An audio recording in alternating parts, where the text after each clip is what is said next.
Sunburst Media Productions, this is Spectrum 360. Welcome. Your Spectrum 360 host, Mark Skogman. Spectrum 360 broadcasts live weekly on Mondays at 11 p.m. and online anytime via podcast. Thank you for listening for the next hour. Spectrum 360 is progressive and features political talk and humor and also the arts and popular culture. Spectrum 360 starts right now. Let's get to work. Let me assert my firm belief that the only thing we have to fear is fear itself. Any one of you who feels cynical, just consider where we have been. You want the truth, you should seek it out for yourself. That's what they're afraid of. You. This is information the world needs to know. Ask not what your country can do for you. Ask what you can do for your country. In the councils of government, we must guard against the acquisition of unwarranted influence, whether sought or unsought, by the military-industrial complex. Thank you. Bless you. This is the end of the meeting. It's the beginning of the movement. Thank you. Yeah. Hello. Hello. Hello. Hello. Hello. Hello. Quiet, numbskulls. I'm broadcasting.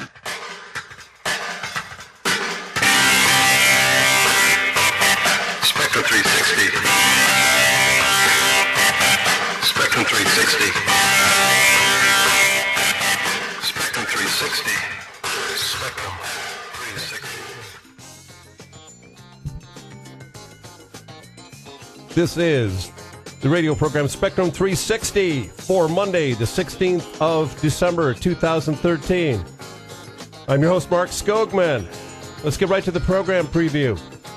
On tonight's program, we're going to have a varied program and a little bit more music than we normally have on this program.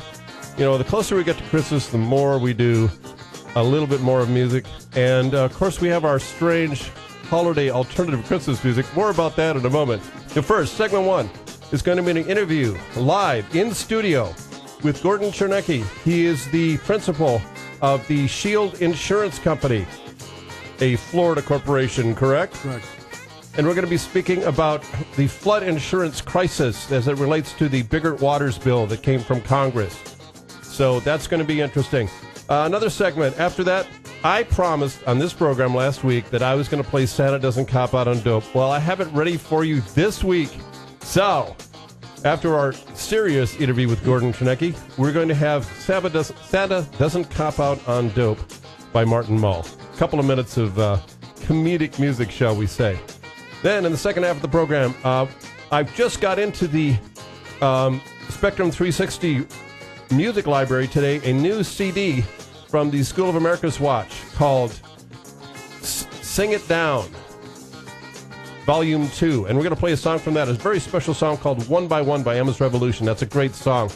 After that, we're going to have another local segment. It's going to be an interview live via telephone with Marie Nelson. She's the principal of the Time Bank here in the Tampa Bay area. She's going to get us familiar with the concept of time banking, what that is. And then after that, we're going to wrap up with the fifth segment of the program. We're going to back to the School of America's Watch, to the Trans-Pacific Partnership workshop. We're going to have another segment. This is an important topic. We're going to keep on it for the next several programs. We're going to have approximately a 5-minute segment each program where we continue this teaching on what the Trans-Pacific Partnership it is. You need to listen closely to this. It's a very important issue. So that's what's going on in this week's program. Also, next week, we're going to have a lot more Christmas music and some more good politics for you. So stay tuned next week because we're going to have lots of good politics with that music mixed in and a very interesting mix of alternative Christmas music.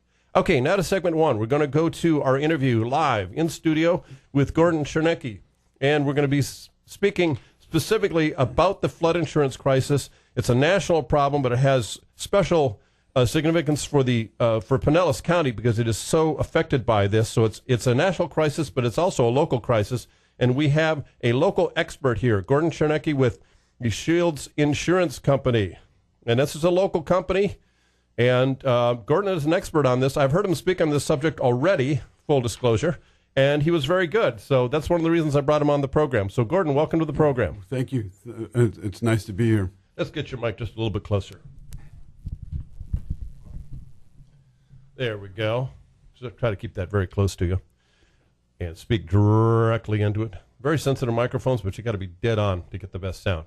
Okay, very good. So tell us, what is happening with flood insurance? Now, we've had this National Flood Insurance Program for many years in the United States, and recently there were a lot of big changes that have happened to the flood insurance situation as it applies nationally. And there was a bill that was introduced into Congress, which has passed and is now affecting homeowners and the insurance industry, called the Biggert Waters Act. Is that correct? That Take is it from correct. there. And Yes. tell us what happened with that. Well, that bill was basically set forth to balance the budget of FEMA. FEMA was about $20 billion in the red. And Congresswoman Bickert was the head of the Finance Committee, and she decided to try to balance it as quickly as possible. And there's been a lot of negative ramifications as a result of the legislation, meaning people who pay, say, $1,000 now when they go to sell their home, the new policy is $10,000. There's a ridiculous gyration in the premiums now as a result. Now, that's a problem. When you get a premium jump like that large, and with that short a period of time, well, basically some people have no notice except they get the, they get their bill in the mail, and that's how they find out. That is a problem. It's a big problem. Generally, the way it works right now, if you took out a policy after July of 2012, you will get that huge jump. Prior to 2012, they will phase in increases at about 20% a year until you hit your maximum ceiling on what the policy would be valued at. But the problem that you have with the flood program is that it was started in 1968. And it was started as a result of many people buying in flood zones because of levees and dredging and just better commuting for people to buy real estate in. So it's a bill that was, or excuse me, it's a policy that's been in effect again since 1968. And now all of a sudden, some very harsh ramifications have come down the pipe and very quickly, too. I mean, unbelievable.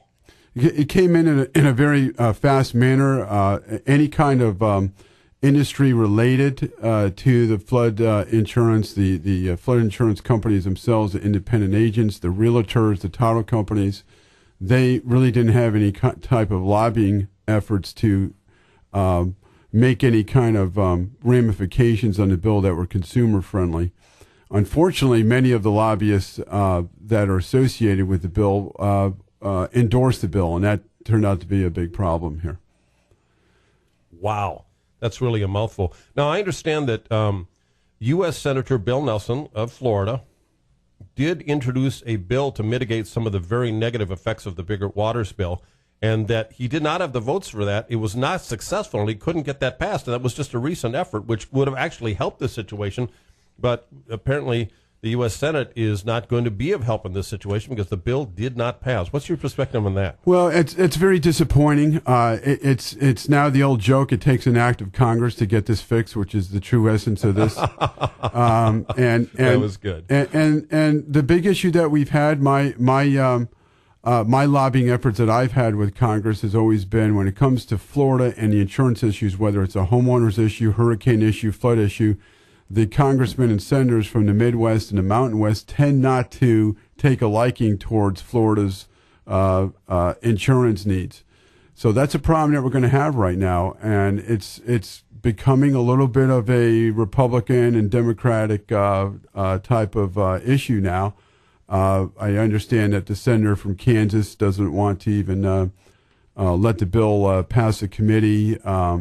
There's a senator from Alabama, unfortunately, that doesn't want it to pass. There's several congressmen and a senator from Texas that don't want it to pass. So we're fighting certain ideology on this bill, which is very unfortunate because this bill is a middle-class matter, and that's what's disappointing.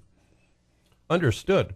So now, from what I understand, this affects Pinellas County in a way that it doesn't affect almost any other county in the entire United States, and the fact that we have such a large number of homeowners insurance policies that will be affected by this legislation. So there's a huge concentration of that in this county. And from what I understand, this is the county that's most affected. Out of all the countries in the country, this is the most affected county. And we're talking about nationally, not just in this state. We're talking about in the whole country. Is my understanding of that correct? My understanding is Pinellas County would be the most affected county or primary geographical area affected.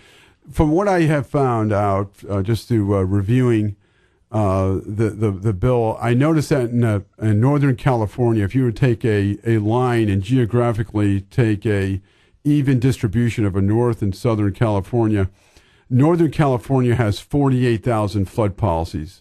Wow. We have 55,000 in Pinellas County alone. So you could see why this is a community issue. It's a state issue.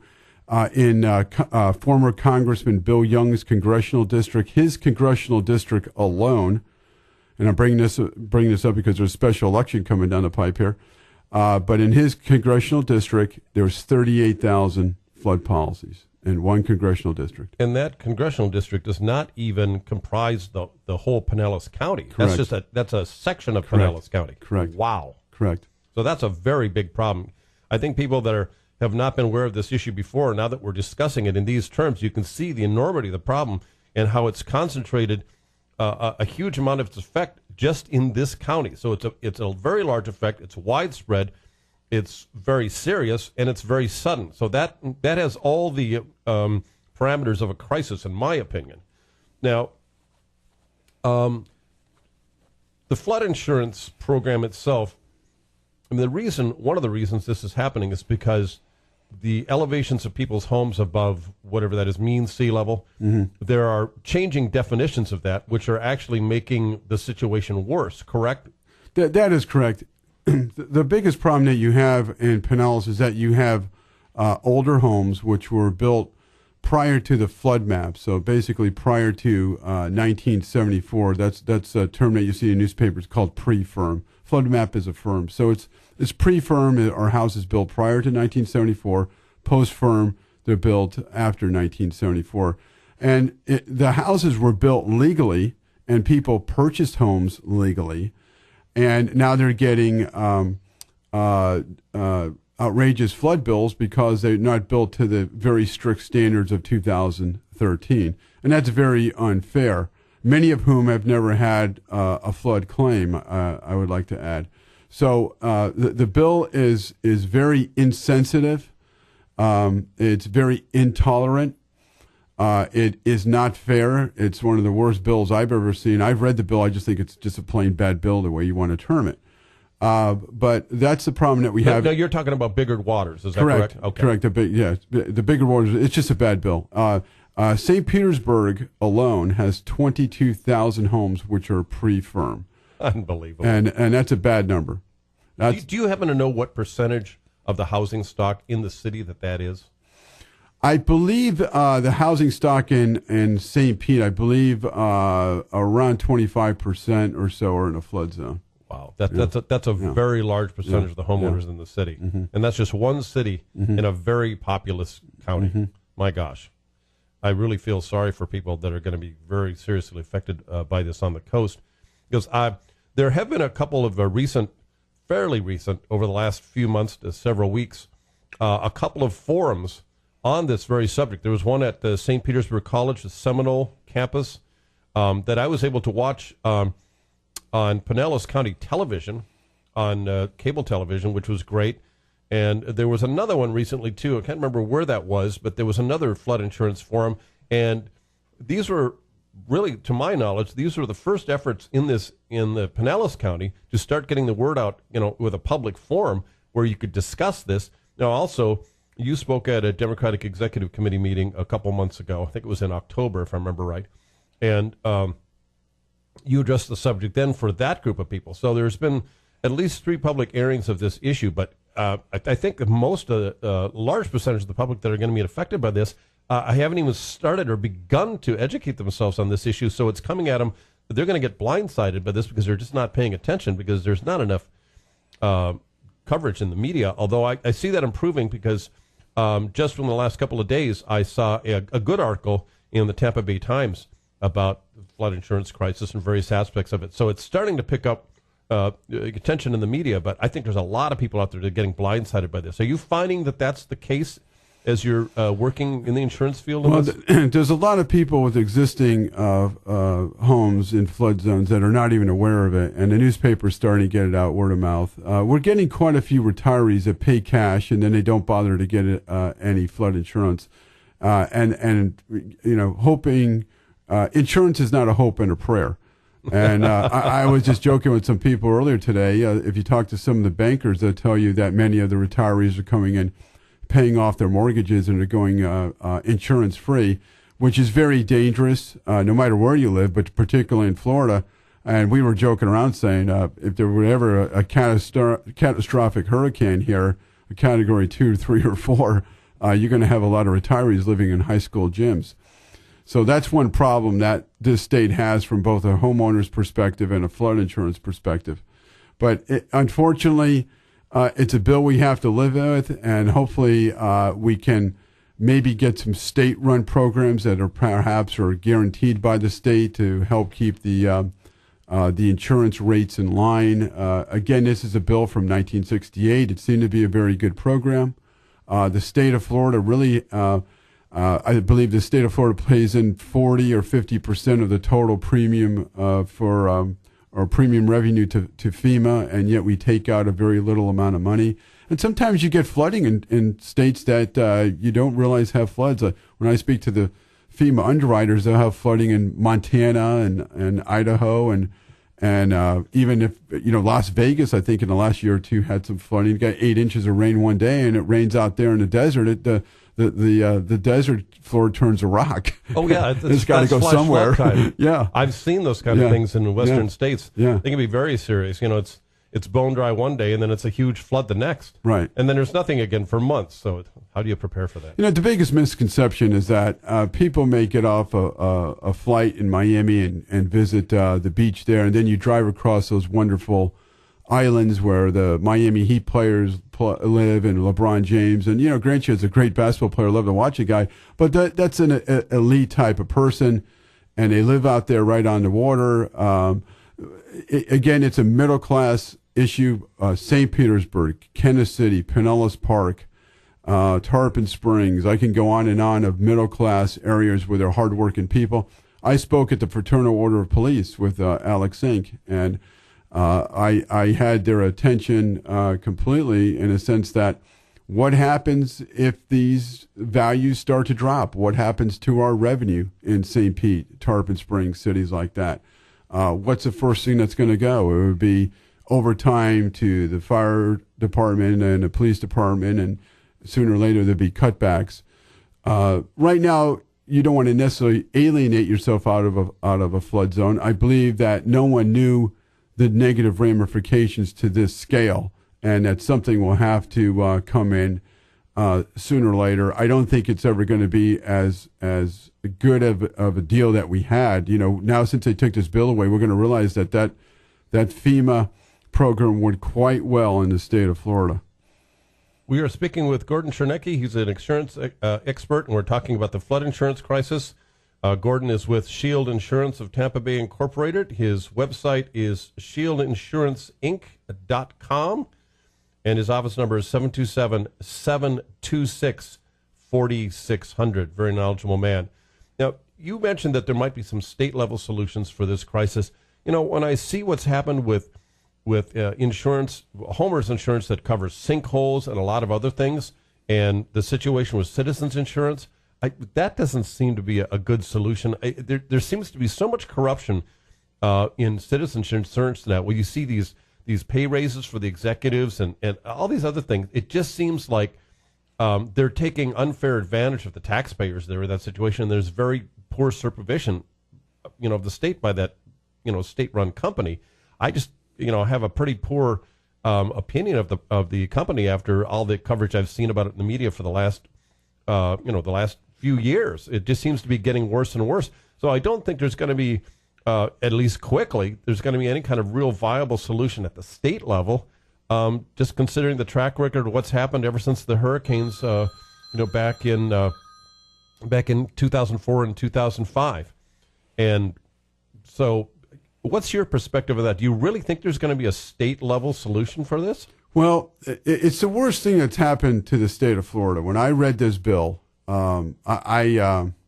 it's generally, to put it mildly, it's a financial debacle. Here in the state of Louisiana are the forefront states that will be hit the hardest financially. And the problem that these state legislators have and the governor is the fact that if you talk to any property appraiser that has these flood zones countywide, they're going to tell you that it's just a matter of time before they will have to drop their valuations. You know, one of the mayors that was just recently elected, I was kidding. I'm saying, you may not want to be mayor in 2 years if you don't get this Bickers water bill fixed, because they value your properties tax assessment wise every January. So this problem with the Bickers water bill is a lagging economic indicator. So it started on October 1st, 2013. They will tax assess your property values on January 2014. Then you're going to feel this in 2015 and then 2016 if it stays the way it is right now. And that's the problem that you have. Yes, there's people paying cash out there that don't bother to get insurance, but that's certainly not going to support the market. That's not a long-term, widespread solution for a lot of people. I was just recently, I was in downtown Gulfport, and you get onto Gulfport down by the casino there, and right on the shore there, and you see these signs just a few hundred feet from the water's edge, where they show what the Category 1, 2, and 3 storm surges will do to Gulfport. And I tell you, if somebody overflows their bathtub in Gulfport, it's going to overflow and flood the town. I mean, they are so low, and there's going to be such, an ingress of water there from even a moderate sized storm. I just think it's unimaginable what's going to happen to the insurance rates, in communities like Gulfport, and then all along the beach communities. That's got to be an absolute disaster. And I know that, from listening to the couple of forums that I've listened to on this previously, every legislator and every insurance agent in the area, as they became aware of this, they were just all in shock, just one after the other. They were going bing, bing, bing, bing, just down the line. They're going, what is happening? And a lot. And I know some agents even said that, we couldn't believe this was going to happen. We didn't even take it seriously because it just seemed so ridiculous that we couldn't believe that it would be credible that it would actually happen. And then it did. So we're in trouble here with this. Do you think a Senate bill such as U.S. Senator Bill Nelson put forward in the U.S. Senate, do you think there's any hope for trying that again? Is that a practical solution? Do you think they're going to get anything through the U.S. Senate on this at all? I am very concerned. About it. The closer we get to an election in 2016, the worse this could even be. Not to change the subject, there are some private carriers coming out, but to get it properly done, it's too big of a program because of the risk involved that private carriers never wanted to get involved. And it just seems to be an ideological subject now. And the Tea Party is getting in there. They don't think that they should be involved whatsoever. But yet you have people that did everything right. The houses were built legally. They were built accurately. The buyers qualified for their mortgages with one figure. They went in there with the assumption that their figures for insurance would be whatever. And now all of a sudden there's this new harshness of a bill coming out. And again, a lot of the Midwestern and Mountain West states, they are not very friendly when it comes towards flood insurance or any kind of hurricane insurance. Even though some of these states get a lot of tornadoes, like at Kansas. I mean, the Wizard of Oz was from Kansas. Okay, yes. I mean, you see the storms you get out there. Definitely, and I've seen a certain bias from the states that are in the interior of the country. They really seem to kind of disregard what the problems are of the coastal states. There's definitely a certain difference in perspective depending on the region of the country that you have. Well, Gordon Chernecki with Shield Insurance, I thank you for coming in and speaking with us regarding this important issue. I'm going to be following up with Gordon on future programs so we can keep abreast of this issue for you because this is very important. Once again, you can contact Shield Insurance at www.shieldinsurancinc.com. You can email Gordon at shieldinsurancinc.com. And the office number there is 727-726-4600. And he has an office in Seminole, Florida, right on Park Boulevard for your convenience. Gordon, thanks again for coming. Thank you. Thank you, Mark. Okay, bye-bye. Okay. We're going to continue on. We're going to try to get our little comedic music in before the break. We're going to go to a break at the bottom of the hour for network news and commercials, and then we'll be back. But first, before that, I got this little treat for you. This is Martin Mull.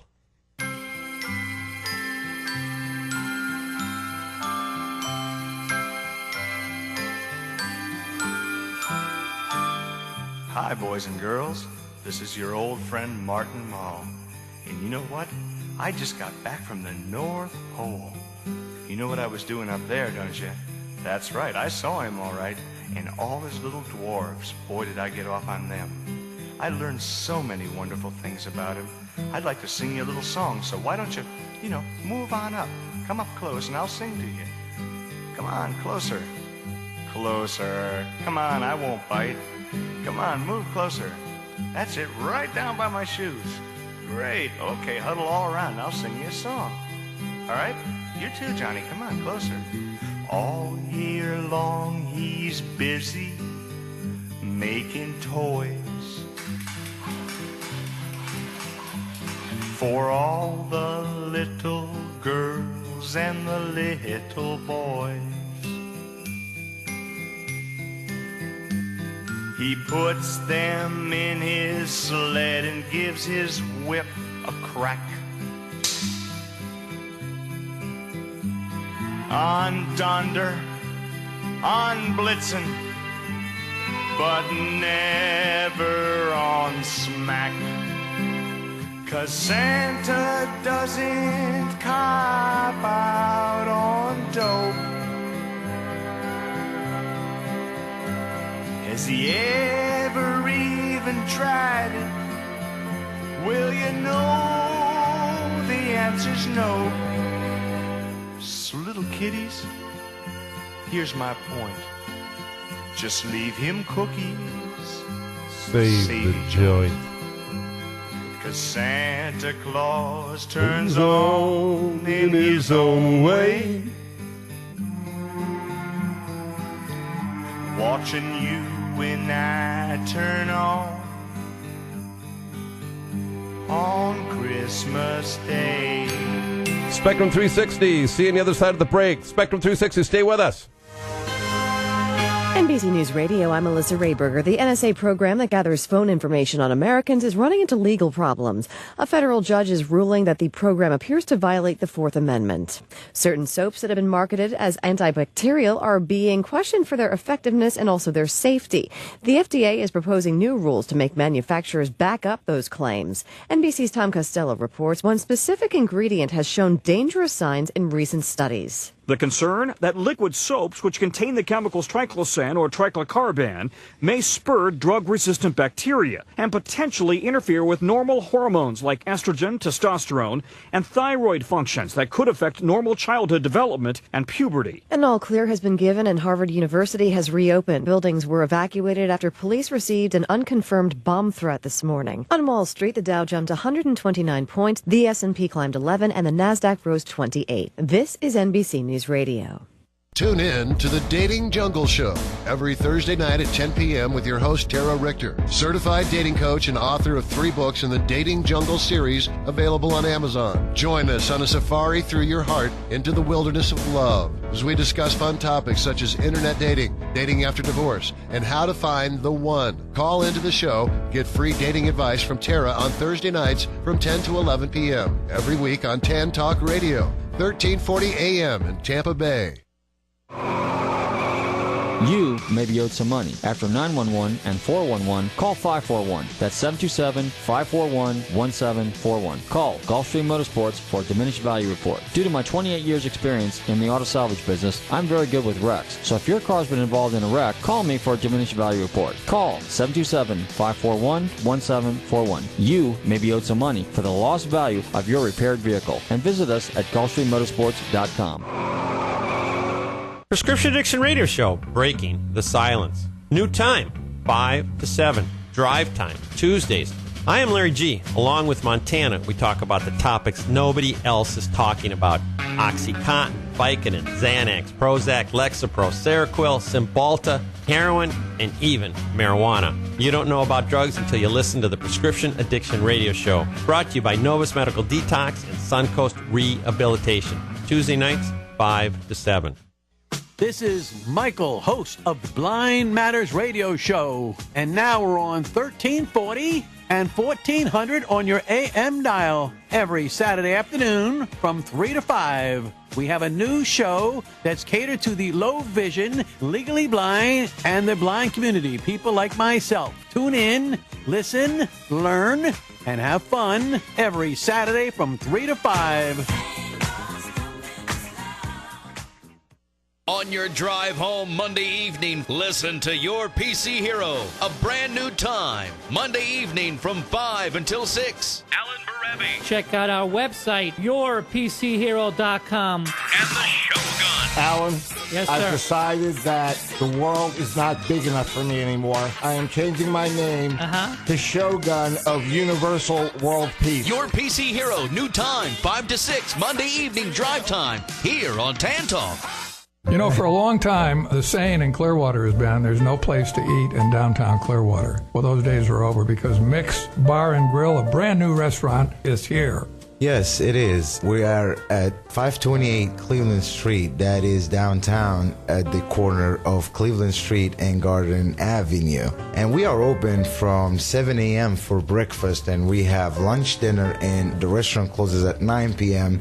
That includes happy hour from 2 to 7 p.m. We're featuring 2-for-1 drinks and 50-cent swings. Crystal, tell us about the nightclub. Well, we got a couple nights going on. Wednesday night, we have dollar drinks from 10 p.m. till 3 a.m. Free cover all night. And on New Year's Eve, come out December 31st. We're going to be bringing in the new year together with a free champagne toast. Yes, dollar drink, absolutely, on Wednesday. It is $1 all night long. That's absolutely amazing. So at last, we got a place with action in downtown Clearwater. Thousands of newspaper and magazine articles have been written about him. Countless TV programs have focused on him. Millions of arguments have been started because of him. Everyone has an opinion about him. The world will be listening as Imus speaks. Make sure your radio's tuned, that your alarm is set, as history waits for only one man, the I-Man. The I-Man is back in Tampa Bay on the stations of the Tan Talk Network. Catch Imus in the morning, right here. Tampa Bay's Tan Talk. Entertaining and informative radio for the Sunshine State.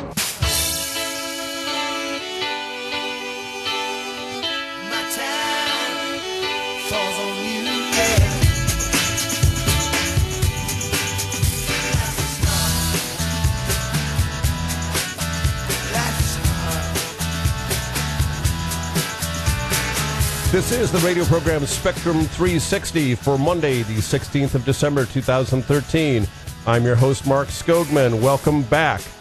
Wasn't the first half of the program good? Very informative. That interview that I did live in studio here with Gordon Chernecki, that's an exclusive. You don't get a chance to do that very often with a very knowledgeable man like that. Once again, his contact information, website, shieldinsurancinc.com, and his office telephone number, 727-726-4600. And also email him at this email address, gordon@shieldinsurancinc.com. Knowledgeable man. And I thank him for coming on the program and giving us all this good information. Now, I want to go briefly. I did mention early in the program, in the preview, that I had gotten a new CD into the Spectrum 360 music library today. It was from the School of America's Watch, and it's a CD. It's a compilation of songs by musicians of the School of America's Watch Music Collective. And that is various musicians. They put a CD together and they release it. And this is volume 2 of Sing It Down. This is a brief liner note from the CD. I'm just going to read this, and I'm going to play one special song by Emma's Revolution. It's One by One. We're going to play that briefly on the program. And then we're going to have, after that, we're going to have Marie Nelson on speaking about time banking, what that is and how we can use it to our advantage. But first, this is liner notes from the CD Sing It Down, Volume 2. The School of Americas is a U.S. Army military school for Latin American security personnel located at Fort Benning, Georgia. Renamed the Western Hemisphere Institute for Security Cooperation in 2001, the school has trained assassins, death squad leaders, and human rights abusers for dirty work in Latin America since its founding in 1946. Founded by Father Roy Bourgeois in 1990, the movement to close the SOA seeks to change oppressive U.S. foreign policy as represented by institutions like the SOA through nonviolent action. The movement includes thousands of people from diverse backgrounds working together to create fundamentally different alternatives to institutions of violence and domination. The arts are a tremendously important part of the movement to close the SOA. At the gates of Fort Benning and beyond, art and activism combine to reach people on a different level and to move them to take action. Music in this campaign, as in other social movements, has long served as a vehicle for education, empowerment, and mobilization. This compilation follows in that vein. The task of the SOA Watch is to close the SOA. The task of this compilation CD is to sing it down. Emma's Revolution.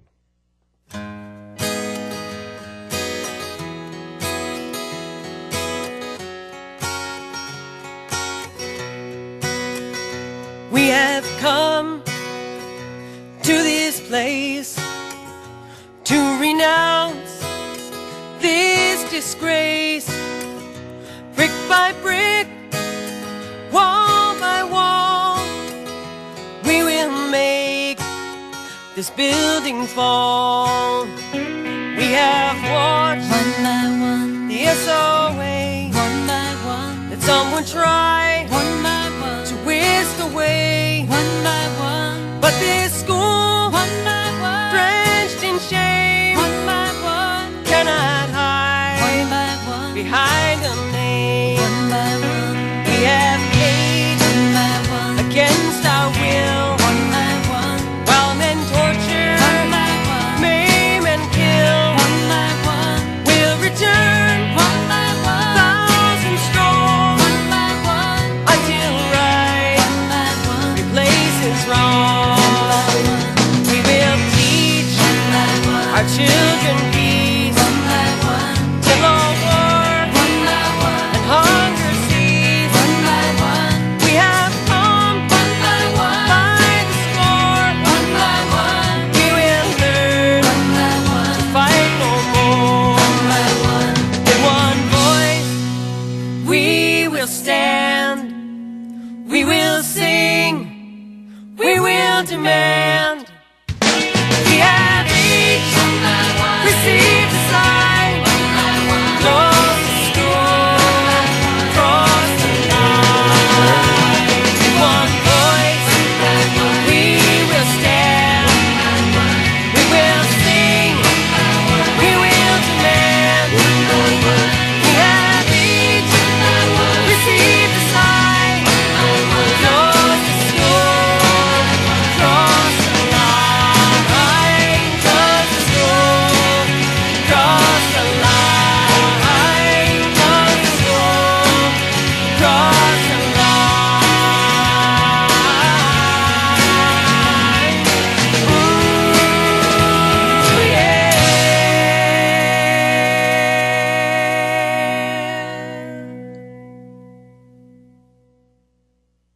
Okay, that was One by One by Emma's Revolution. That's from the new compilation CD, School of America's Watch, Sing It Down, Volume 2. Great, great song. I find that song extremely moving, and I'm very fond of it, and I hope you enjoyed it as well. Okay, to our next segment. Also, I just want to remind you that we'd like you to like us on Facebook. Spectrum 360 likes our likes on Facebook. Go to facebook.com, Spectrum 360 radio program, and like this program on Facebook, please. You can leave us messages there. You can contact us there. All kinds of good stuff. Also, remember the podcasts at www.tantalk1340.com. Go to podcasts, go to Spectrum 360, click on the date of the program that you want to listen to. There's 15 of them there already. This is the 16th program with Spectrum 360. And now we're going to our next segment, and we're going to go to a conversation here, a live interview via telephone with Marie Nelson, and the topic is time banking. Marie, are you there? Yes, I am. Hello, Mark. Hello. Great to have you on the radio. I've known Marie for a number of years. She's involved in permaculture, and she doesn't say this very often. She's actually a doctor.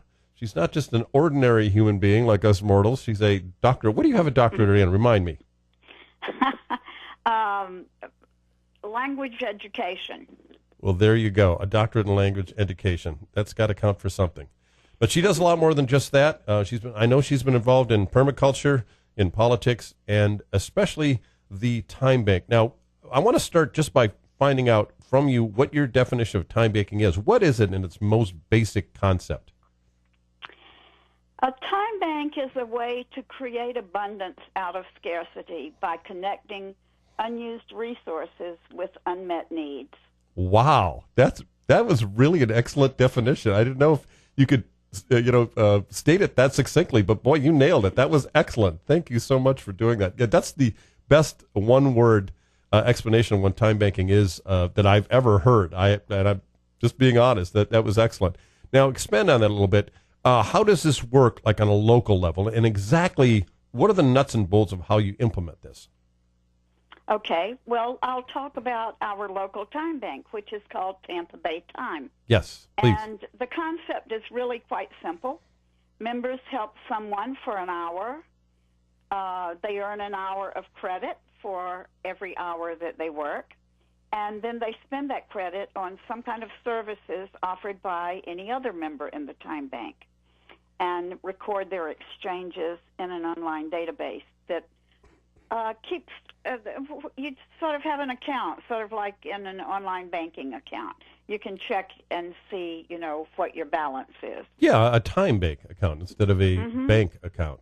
So this is a way to do non-monetary transactions, person to person, and it's basically a modern form of bartering. Would you say that's a good analogy?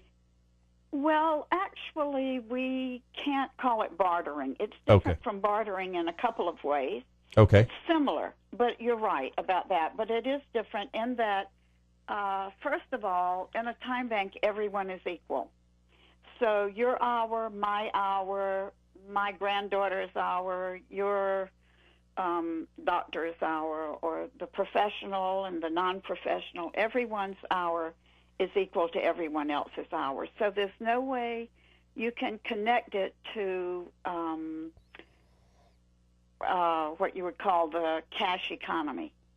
There's no way you can say an hour is worth X amount because every hour is worth. Well, there's no more democratic. There's no more democratic method of exchange than that. That I would believe, because every person's hour is equal, and it's just like one person, one vote. Every person's vote is equal. Yes, we would hope so. And time banking is really about bringing about a kind of economic democracy, I think, and it's about creating community. In fact, we're really rebuilding the kind of community that many of us vaguely remember from childhood or from the little town where we may have grown up, or we've heard our parents and grandparents talk about what it was like, on the farm or in the old country. I've had that experience. Yes, absolutely. In my own family, I've had that very experience. I used to live in northern Minnesota in a very isolated area when I was a small child, and there was a way of life there. And not just with the family. We had extended family, of course, but with the whole community. It was very much like that. So, yeah, I know exactly what you're talking about. Mm-hmm. And one of my goals is that perhaps if the time bank is successful enough, that we'll sort of work our way out of a job. We won't need the time bank anymore. And actually, we see that happening with some of our members. When people make a new friend and they get to be good friends and they trust each other and they end up doing exchanges back and forth with each other and they don't even bother to record them in the time bank. It just becomes, what you do for your friends. And we think that's exactly where we want things to go. We want to develop trust and reciprocity and friendship across all kinds of boundaries, age, ethnic boundaries, across linguistic borders, people who, may come from different countries. We want to make everyone equal and welcome in the time bank. It's interesting that this very station, we broadcast this program from WTAN, and then it's from the WTAN studios, and then it's broadcast actually on WTAN, WZHR, and WDCF.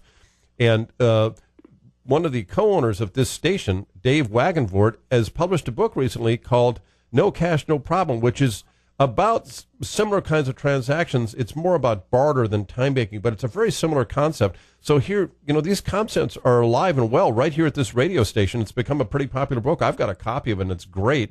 And I think time banking takes that one step further, because with internet technology, where you can have an internet database tracking the transactions, it's like an ideal time to introduce this because of information technology, the current state of it. Do you agree with that?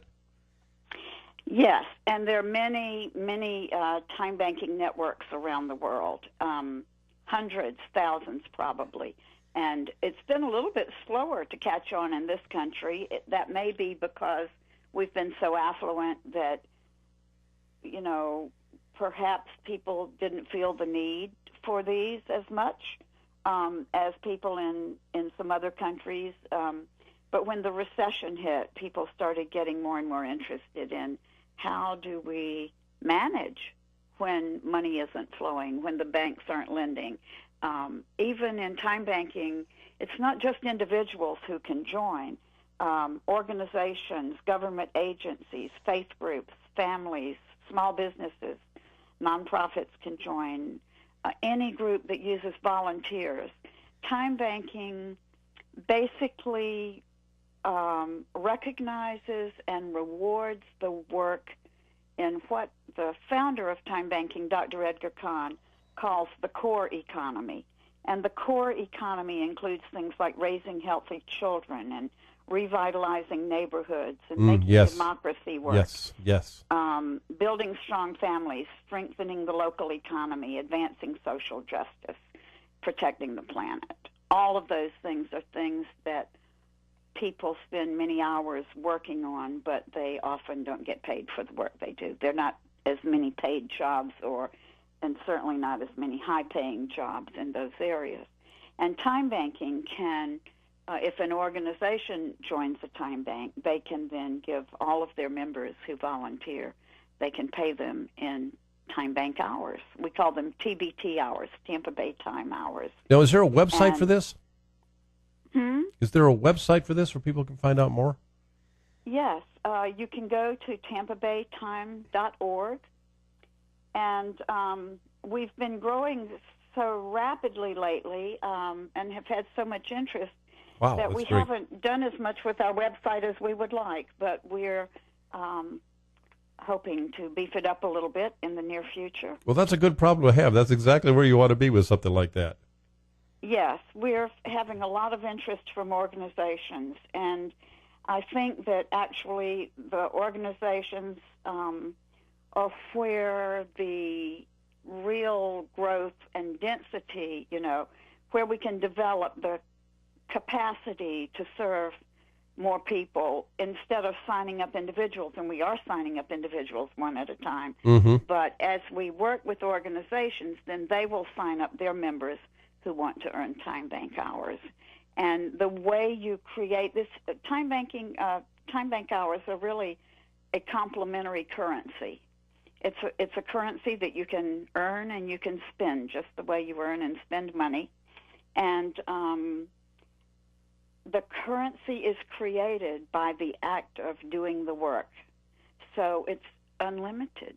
Great. If you're doing, Great explanation. That's wonderful. That's one of the best explanations of this whole concept that I've ever heard. So you've done really well explaining this, Marie, and I really appreciate that. And we do intend on having Marie back for segments on future programs. Basically, tonight was just a primer, a starter, just so we can get a basic definition of what it is. And we're going to go into this much more in depth in future programs with Marie Nelson. Now, Marie, is there any way that people can get in contact with you personally if they want to contact you directly?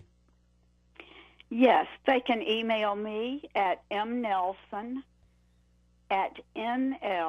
as in Nancy Larry, .edu. Great. Thank you so much. And again, the website is tampabaytime.org. And we will have more from Marie Nelson on future programs. Thank you so much, Marie. That was great. I really appreciate you coming on tonight. You're quite welcome. Thank you, Mark. You're welcome. Okay, very good. Wasn't that a great segment? Another interesting concept and another very intelligent person on this program doing an explanation of a somewhat complex topic and something that's more and more needed all the time. Okay, we're going back to the School of America's Watch.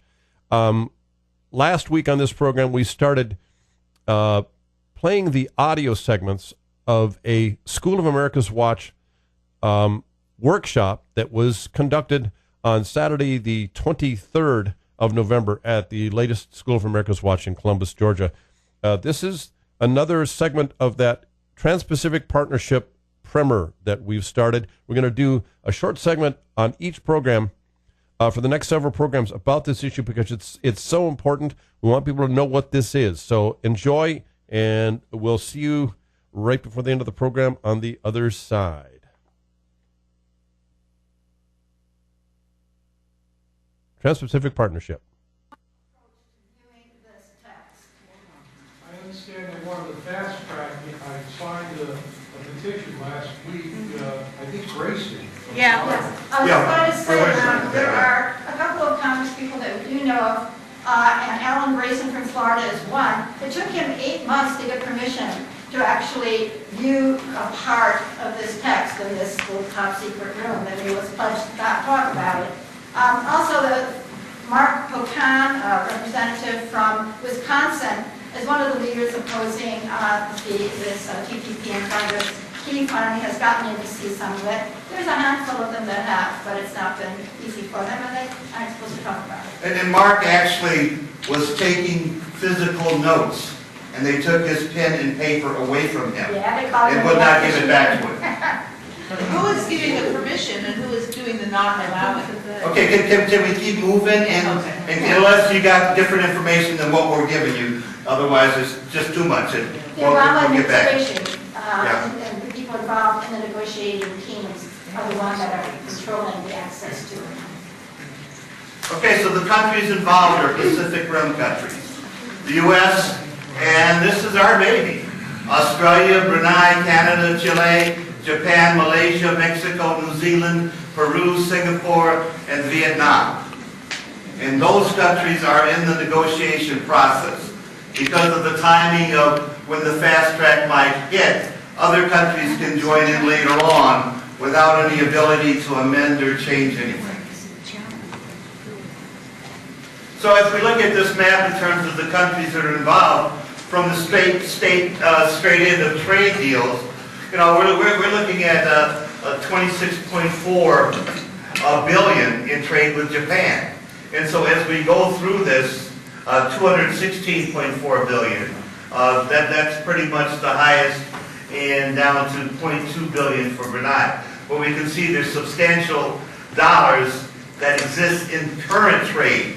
And as we talk about this new law and this new global sovereignty for corporations, we're really reaching toward that $36+ trillion area. So who's behind it? And Julie responded to that in terms of the Obama administration, but clearly the transnational corporations in terms of what they get out of it. Docking agreements. As I mentioned earlier, there are 11 countries on board right now in the negotiation process. Plus us. Plus us, in fact, there's meetings going on now. Yes, and Salt Lake City, Utah, there's some top secret negotiations happening right now.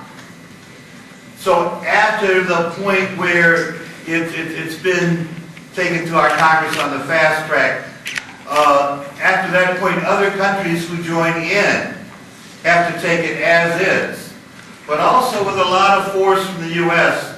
as into the, you know, our allies in Afghanistan in terms of forcing them to commit to join us in these efforts in the control of foreign aid, the control of World Bank loans, in terms of getting as many people involved in this, with the exception of, and it's not about China. This is a model for all future trade agreements, not only in terms of how they're rolling it through Congress, but how much of our life it encompasses.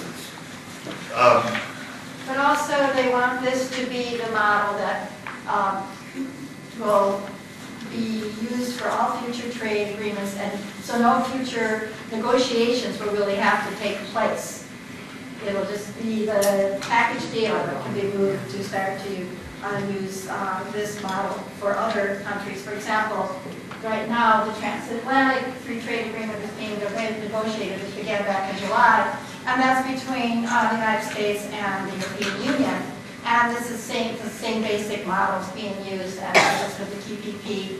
Also, there's a new negotiations I just heard that were started between the European Union and India. I think this is past month. Part of the real basis of all of this is what's called the Investor-State Dispute Settlement System, ISDS. And it comes down to foreign corporations being allowed to sue sovereign countries for potential profit loss. There you have it. There's another section of the workshop on the Trans-Pacific Partnership from the School of America's Watch on Saturday, the 23rd of November, 2013. Very important topic. We're going to keep on this topic on Spectrum 360. You're going to hear a little bit about it on each program so we can keep you updated. This is very important, and we need to be keeping ourselves abreast of this. We're going to have another great Spectrum 360 for you next week. We're going to have 4 alternative Christmas songs for you. We're going to reprise Martin Mull's Santa Doesn't Cop Out on Dope on that program as well, so you can hear it one more time. Gosh, I love that song. It's just so good. And on the December 30th program, we're hoping to have a year in review with a panel discussion, which we're trying to arrange right now. So we're hoping that that's going to happen soon. So here we go. We're going to have another great Spectrum 360 next week. Remember, stay with us, Spectrum 360.